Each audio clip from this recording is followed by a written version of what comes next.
Jokowi, jadwal acara persidangan dari hari ini seperti yang kita sepakati. Sidang pertama kami menunjuk Prof. Adi dan setujui T1, 2, 3, dan 4, dan sudah diagendakan hari Rabu tanggal 30 April pukul 10. Oleh karenanya sebelum pukul 10 kami datang. Lalu yang ingin kami sampaikan di dalam kesempatan ini, sidang pertama itu nanti pasti mediator Prof. Adi Sulistiono akan menawarkan kepada para pihak. Para pihak ini dengan persidangan dan kemudian menunjuk mediator apa yang mau dilakukan. Biasanya yang sudah-sudah itu para pihak menyusun proposal, ya, proposal kaitannya dengan perkara ini. Oleh karenanya, kenapa? Oleh karena ini hari pertama, tentu kita tidak menyiapkan proposal, ya. Tapi seperti yang rekan-rekan semua lihat bahwa Perma nomor 1 tahun 2016 pasal 17 maupun pasal 7 itu mengamanatkan bahwa yang namanya mediasi itu sifatnya mandatori, wajib. Nah, kalau ternyata pertemuan pertama dan kedua itu tidak datang, boleh dikatakan bahwa para tergugat atau para pihak itu tidak beritikat baik. Ya. Jadi itikat baik itu ditujukan dengan datang memenuhi undangan pengadilan untuk melakukan mediasi. Lalu yang ingin saya tegaskan tadi menyebut pasal 7 dan pasal 17 bahwa mediasi itu harus dilakukan oleh in person. Kalau di dalam bahasa Indonesianya adalah dilakukan oleh YBS yang bersangkutan. Jadi artinya saya posisinya sebagai penggugat, tentu yang saya gugat adalah Pak Jokowi, tentu beliau harus hadir sendiri. Yang saya gugat adalah Komisi Pemilihan Umum Kota Surakarta, yang saya gugat adalah SMA 6 Surakarta dan Universitas Gadjah Mada. Tentu mereka para ketuanya, ketua KPU, kepala SMA dan rektor UGM harus hadir. Kenapa ini harus hadir? Disinilah sebenarnya arena yang paling terhormat, arena yang paling ilmiah, ya, karena di sini orang diuji dalam posisi yang sama sederajat para pihak untuk membuktikan bahwa kami mendalihkan bahwa ijazah yang beredar sampai hari ini, apakah yang dipasang pengurus PSI atau yang lain, bahkan yang dimiliki sekolah termasuk KPU pun, itu menurut saya belum bisa dikatakan sah.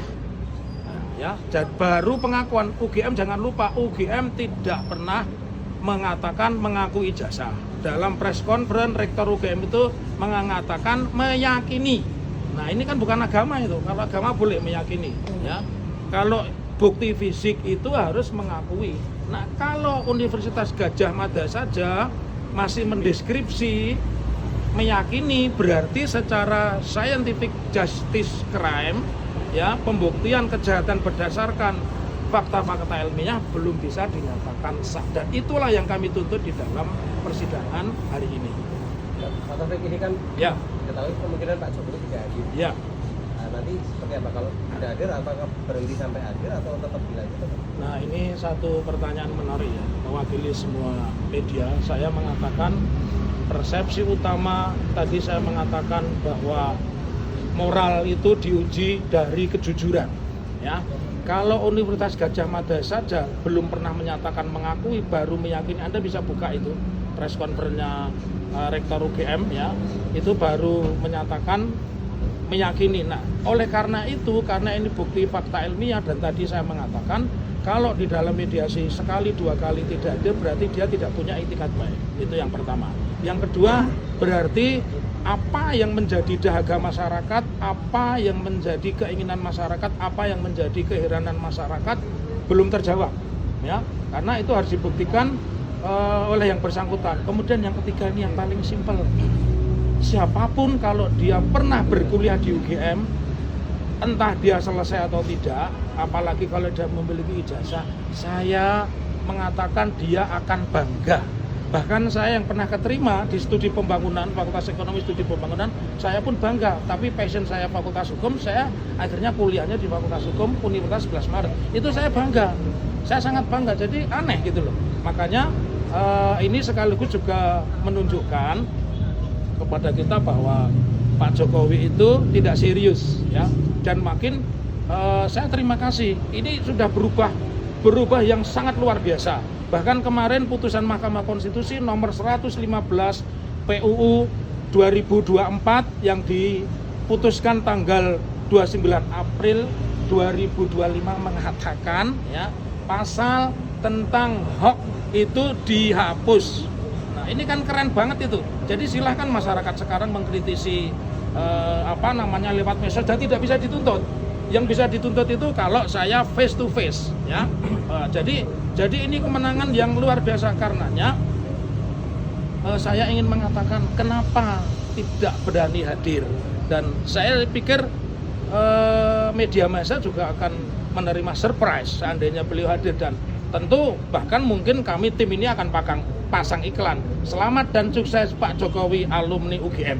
Itu kalau beliau datang dan menunjukkan. Kalau tidak ya saya akan sampaikan, mohon maaf, kita punya waktu sampai 30 hari, saya akan maksimalkan minimal sampai 3 kali persidangan apakah Pak Jokowi itu hadir. Tetapi kalau kemudian diwakili oleh kuasa hukumnya dengan menunjukkan ini ijazah, dan seperti yang rekan-rekan alami tidak boleh difoto, tidak boleh didokumentasi, tidak boleh bawa kamera, ya saya tentu mengatakan itu bukan persidangan ya, karena esensinya sejarah itu bukan barang gaib. Ijazah itu bukan barang gaib ya. Ijazah itu bukan ular kobra yang tidak boleh semua orang tahu ya. Ijazah itu ada 3. 1, bukti seseorang itu lulus ya. Yang kedua, bukti seseorang itu menyelesaikan sekolah, dan yang ketiga itu aturan negara bahwa orang yang sekolah harus diberi ijazah dan menandakan dia itu pernah sekolah. Ya, itu deskripsi Undang-Undang Sistem Pendidikan Nasional. Pak, mengenai laporan balik yang laporan yang diberikan ke yang minta ijazah Pak Jokowi ini, ya, yang dilaporkan siapa? Kan ini sudah beberapa pihak ya, seperti Pak Roy Suryo dan ya, lain-lain, dan okay. kabarnya hari ini juga akan ada pelaporan ya. Walaupun mungkin pihaknya belum jelas, tapi yang dituju jelas apa yang menurut ijazah Pak. Ya. Tanggapannya gimana? Oke, terima kasih. Pertama saya ingin mengatakan sampai hari ini tidak pernah ada sidang pengadilan dimanapun. Apakah di pengadilan Jakarta Pusat, Jakarta Selatan, lebih-lebih di Surakarta. Jangan lupa, Gus Nur dihukum 6 tahun, kemudian dikoreksi Mahkamah Agung menjadi 4 tahun. Tidak ada kaitannya dengan ijazah palsu. Dan Anda bisa cari, nanti kita sampaikan juga. Jaksa yang menangani saat itu, Aprianto, yang sekarang sudah doktor, dia mengatakan kalau kalau dulu daftar KPU pakai kopi ijazah, saya meyakini ijazahnya pasti ada. Jadi meyakini, ini bukan ajaran agama, bro. Ini bukti sekolah seperti Undang-Undang Sisdiknas, bukti tanda seseorang itu boleh menyandang gelar tertentu ya. Jadi kalau ada pelaporan, oke. Karena sampai hari ini itu tidak pernah dibuktikan secara ilmiah ijazah itu ada. Ya, jadi saya meminta mereka itu untuk tidak datang dulu dengan mengirim surat. Kemudian yang kedua, yang menjadi pertanyaan, saya pikir pelapornya tidak punya legal standing. Ini bedanya dengan ketika Gus Nur dan Bambang Tri. Ketika mereka diadili, Jokowi masih presiden. Sekarang Jokowi digugat dan sebagainya diperbincangkan bukan sebagai presiden. Jadi kalau ada pelaporan yang punya legal standing, tentu satu itu Pak Jokowi, yang kedua ahli warisnya, ya itu yang berhak. Bahkan kuasa hukum itu tidak berhak, karena yang namanya pencemaran nama baik, fitnah, ya itu sebagaimana yang diputuskan oleh Mahkamah Konstitusi nomor 7/Romawi 7/2029 dan juga di dalam peraturan Kapolri nomor 8 tahun 2021, pencemaran nama baik itu tidak bisa diwakilkan pelaporannya, gitu ya. Nah, yang terakhir yang berita sangat gembira, putusan Mahkamah Konstitusi nomor 115 PUU 2024 yang diputuskan 29 April itu sudah menghapus pasal hoax, ya, pasal hoax. Lalu saya juga ingin tambahkan yang terpenting juga bahwa putusan nomor 7/7/2009 itu sudah menghapus pasal 14 ayat 1 dan pasal 15. Artinya apa rekan-rekan semua? Itu dulu menjadi dasar hoax, ya, dan sekarang pasal itu sudah tidak ada. Oleh karenanya pasal itu sudah tidak ada, ya tentunya yang berlaku itu adalah pencemaran nama baik. Kalau pencemaran nama baik, saya mengatakan bahwa pelapor itu tidak punya legal standing dan saya menginisiasi supaya orang-orang yang dilaporkan itu gantian melaporkan balik orang-orang yang memfitnah. Kuncinya cuma satu, belum ada putusan pengadilan yang mengatakan ijazah Pak Jokowi sah. Bahkan Rektor UGM itu selalu berubah-ubah, selalu berulang-ulang mengatakan meyakini. Dan terakhir ketika teman-teman dari TPUA yang masuk 3 orang, Dr. Tifa, kemudian Dr. Ray Surya dan Dr.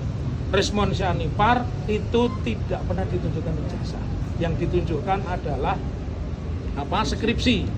Dan skripsinya hanya ada tanda tangan depan, ya, tidak ada tanda tangan dosen pembimbing apalagi dosen penguji. Artinya clear bahwa pengadilan Surakarta ini adalah pengadilan untuk membuktikan kehormatan dunia pendidikan. Dan ini salah satu simbolnya teman-teman. Kenapa saya akan pakai ini sampai Pak Jokowi datang. Kalau Pak Jokowi datang ini baru saya lepas. Kalau Pak Jokowi datang ini simbol matinya pendidikan. Besok berarti orang nggak usah sekolah, kan begitu. Tapi ini kan sangat berbahaya, ya. Jadi itu teman-teman. Mungkin ada tambahan? Silakan. Ya.